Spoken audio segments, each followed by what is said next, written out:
Intermediate పరీక్షల ఫలితాల్లో కృష్ణా జిల్లా జైత్రయాత్ర కొనసాగుతుంది. దాదాపు 1997 నుంచి అభవిక్త ఆంధ్రప్రదేశ్లో ఇంటర్మీడియట్ పరీక్షల చరిత్ర మొదలు 10 ఏళ్ల విభజిత ఏపీ ఇంటర్మీడియట్ ఫలితాల్లోనూ కృష్ణా జిల్లా విద్యార్థులే మరోసారి తమ సత్తా చాటుకున్నారు.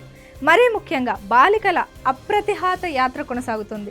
కార్పొరేట్ విద్యా సంస్థలకు నెలవైన ఈ జిల్లాలో ఇంటర్మీడియట్ విద్యార్థుల రికార్డు బ్రేక్ కావటం లేదు. గుంటూరు జిల్లా తాడేపల్లిలోని ఇంటర్మీడియట్ బోర్డు కార్యాలయంలో శుక్రవారం ఉదయం 11 గంటలకు ప్రథమ, ద్వితీయ సంవత్సరాల ఇంటర్మీడియట్ పరీక్షల ఫలితాలను బోర్డు కార్యదర్శి సౌరభ్ గౌర్ విడుదల చేశారు. ఇంటర్ ఫస్ట్ ఇయర్ ఫలితాల్లో 67%, సెకండ్ ఇయర్ ఫలితాల్లో 78% మంది విద్యార్థులు ఉత్తీర్ణత సాధించినట్లు ఆయన తెలిపారు. ఫస్ట్ ఇయర్ ఫలితాల్లో 84% ఉత్తీర్ణతతో కృష్ణా జిల్లా అగ్రస్థానంలో నిలిచింది. 81%తో గుంటూరు జిల్లా రెండో స్థానం, 79%తో ఎన్టీఆర్ జిల్లా మూడో స్థానంలో నిలిచాయి.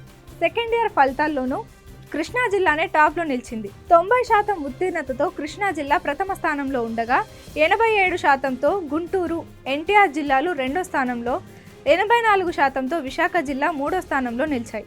ఇంటర్మీడియట్ ఫలితాల్లోనూ బాలికలు సత్తా చాటారు.